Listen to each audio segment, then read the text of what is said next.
En petit 3, on dit le solide quitte la piste en M avec une vitesse Vm est égale à 3,85 mètres par seconde. Petit a, on doit déterminer l'équation de la trajectoire dans le repère MIJ indiqué sur la figure. Bon, voici ce repère.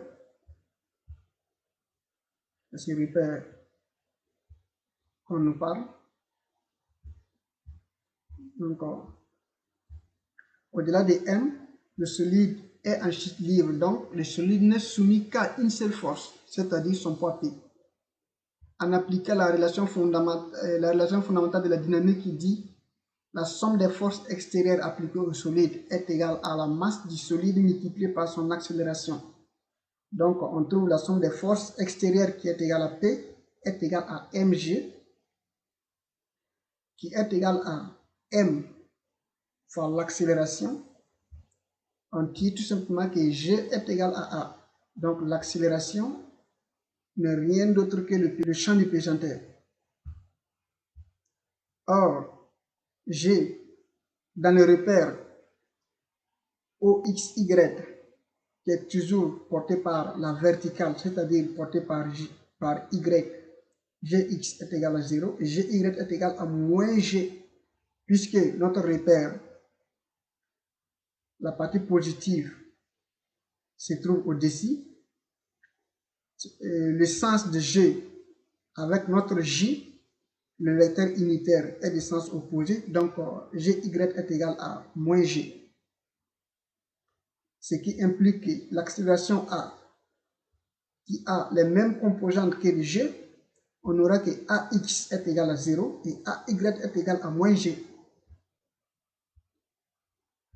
Notre vitesse aussi comporte des composantes, c'est-à-dire Vx et Vy au moment de la chute. Si on repart au niveau de la figure,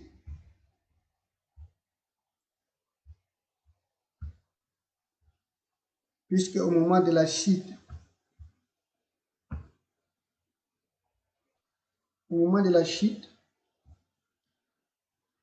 notre vitesse sera dirigée de cette manière.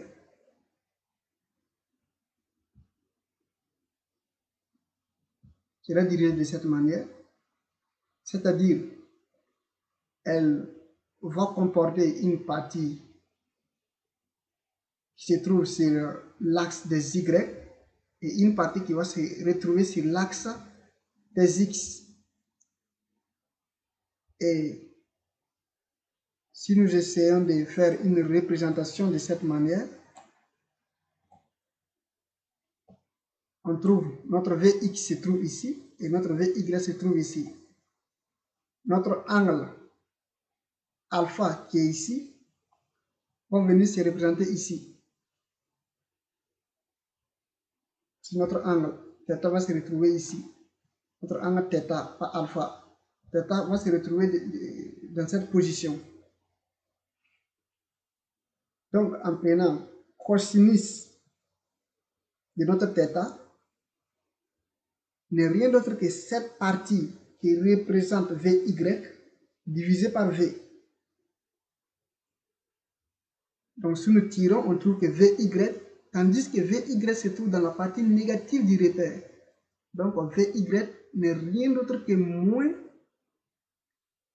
V fois cosinus θ. Et en prenant sinus θ, on trouve notre Vx ici. Donc sinus θ n'est rien d'autre que Vx divisé par notre V. Donc si on tire, Vx est égal à V fois sinus θ. Or, on a AX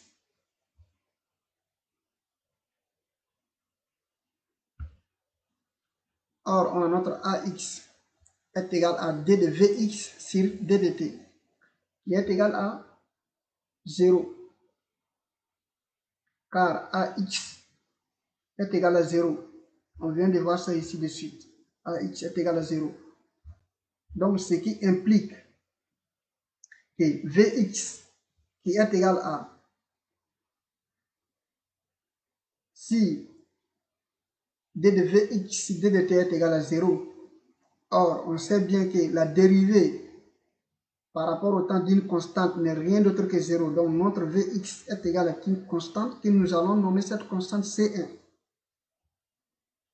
Et AY qui est égal à D de Vy, c'est D de T. Donc, ce qui implique que D de Vy est égal à AY fois D de T. Si nous prenons l'intégrale ici et en prenant l'intégrale aussi ici, AY est égal à moins G qui est égal à moins G D de T. Donc, ce qui implique, excusez, ici on a,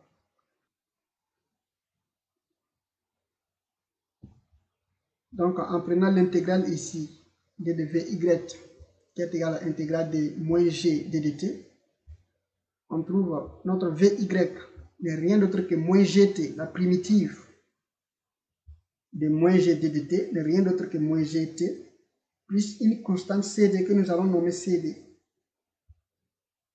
Les constantes C1 et Cd que nous venons de nommer ici sont déterminées à partir des conditions initiales. C'est-à-dire t est égal à 0 secondes au moment du début de la chute. Tandis qu'au moment de la chute, V0x est égal à, comme c'est qu'on vient de déterminer de l'autre côté, est égal à Vm sinus de θ, qui est égal à Vx, qui est égal à C1, et V0y n'est rien d'autre que moins m, Vm cosinus θ, qui est égal à Vy, Cd. Ce que j'essaie de représenter ici, c'est-à-dire au moment de la chute, vous pouvez zoomer un peu pour voir. Au moment de la chute, nous avons notre vitesse qui sera de cette position. Notre Vx qui sera ici. Vy sera ici. Et notre point M, notre Vm sera ici. Donc voici notre cosinus θ qui sera ici. Donc en prenant cosinus de θ, on va trouver Vx sur Vm. Et en prenant cosinus de θ, ça va donner moins Vy divisé par Vm. Et on tire facilement les valeurs de V0x et V0y. Donc on trouve Vx est égal à Vm sinus θ, qui est égal à V0x, et Vy est égal à moins Vm cosinus θ moins Gt, qui est égal à V0y moins Gt. Or, on sait bien que le point M, au moment de la chute, possède deux composantes dans le repère OXY, qui sont X et puis Y, que nous allons déterminer. Et on sait bien aussi que Vx est égal à d de x sur d de t. Donc, ce qui implique que notre d de x est égal à Vx fois d de t. En prenant l'intégrale comme de la manière qu'on vient de déterminer les accélérations, on trouve que intégrale de d de x est égal à intégrale de Vx d de t. Ce qui implique que notre intégrale de d de x est égal à intégrale de Vm sinus θ d de t en remplaçant Vx par sa valeur. Donc, notre x n'est rien d'autre que Vm sinus θ fois t, c'est-à-dire la primitive, plus une constante C3 que nous allons déterminer bientôt. Et en prenant notre Vm qui est égal à d de y sur d de t, ce qui implique que d de y est égal à Vy d de t. En prenant l'intégrale, on trouve que l'intégrale de d de y est égal à intégrale de V de y d de t, ce qui implique que notre intégrale de d de y est égale à moins facteur de Vm cosinus θ plus z gt, c'est-à-dire notre Vy qu'on vient de déterminer bientôt, fois d de t, ce qui implique que y est égal à moins, entre parenthèses, Vm cosinus θ fois t, moins la primitive de gt n'est rien d'autre que moins 1 demi, rien d'autre que 1 demi de gt carré, avec le signe moins ici, ça devient moins 1 demi de gt carré, plus une constante C4 que nous allons déterminer à partir des conditions initiales. Alors, les constantes C3 et C4 sont déterminées à partir des conditions initiales. À t est égal à 0, on a x0 est égal à 0 et y0 est égal à 0. Donc, notre x0 à t est égal à 0.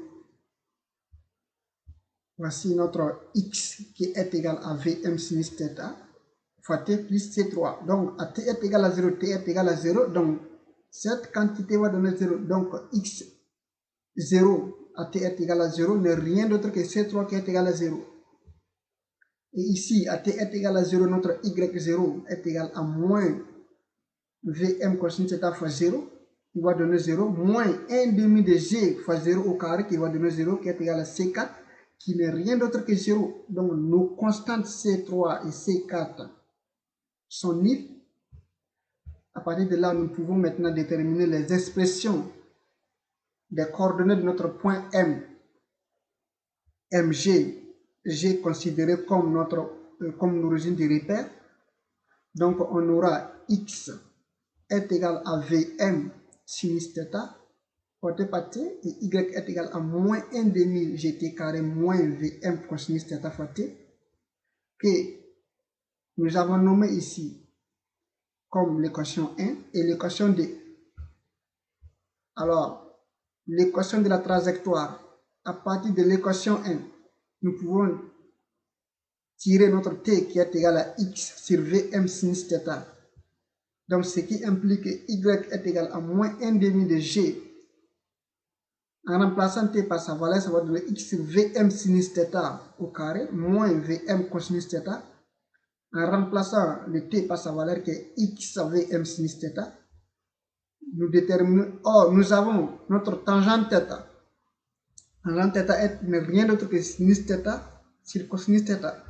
Donc, ce qui implique si on inverse cosinus θ en haut sur sinus θ en bas, ce n'est rien d'autre que l'inverse de tangente θ.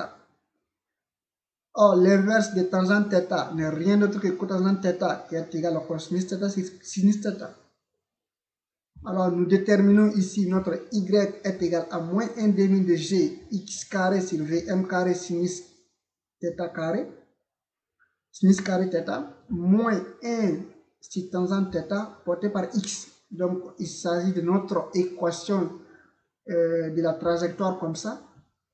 En faisant l'application numérique en remplaçant g et Vm par leur valeur, nous allons trouver y est égal à moins 0,349 x carré moins 0,176 x. Donc, en petit b, on dit de déterminer la distance d. C'est-à-dire, notre distance d n'est rien d'autre que d, c'est-à-dire il s'agit de cette distance qu'ils ont besoin que nous déterminions. Voilà, voici d et notre petit d est égal à d fois e. Donc, notre point E, à sa position, possède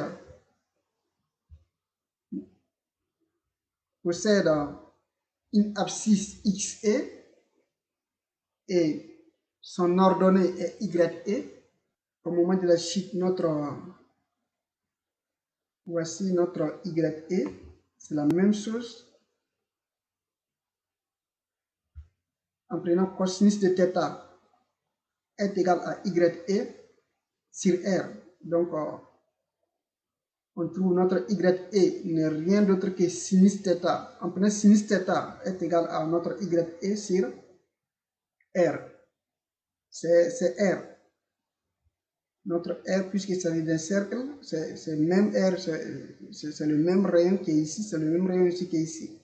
Donc, en prenant sinus θ est égal à notre YE divisé par R. Donc, on trouve notre YE est égal à n'est rien d'autre que moins R sinus θ, puisque ça se trouve dans la partie négative des repères. Alors, notre YE est égal à moins R sinus θ, qui est égal à moins D,5 multiplié par sinus de 80 degrés, ça va donner moins 2,46 mètres. Alors, en remplaçant Y par sa valeur, c'est-à-dire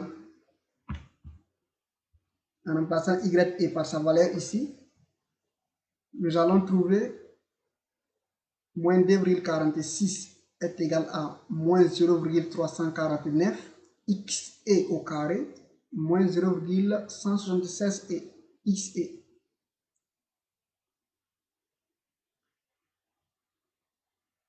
Au vu de en regardant cette équation, ce n'est rien d'autre qu'un polynôme de second degré de coefficient A qui est égal à 0,349, B est égal à 0,176 et C est égal à moins 2,46. Pour déterminer notre XE, nous allons déterminer les racines de ce polynôme. Donc, il s'agit d'une équation de second degré. Notre delta n'est rien d'autre que delta est égal à B carré moins 4AC. Donc, si vous calculez delta, vous allez trouver le discriminant n'est rien d'autre que 3,46 et sa racine va donner 1,86. Donc, vous calculez la première valeur x1e, ça va donner moins 0,576, c'est-à-dire ça donne moins b, plus racine de delta sur 2 fois la valeur de a. C'est-à-dire ici c'est moins 2 fois 0,76, 349.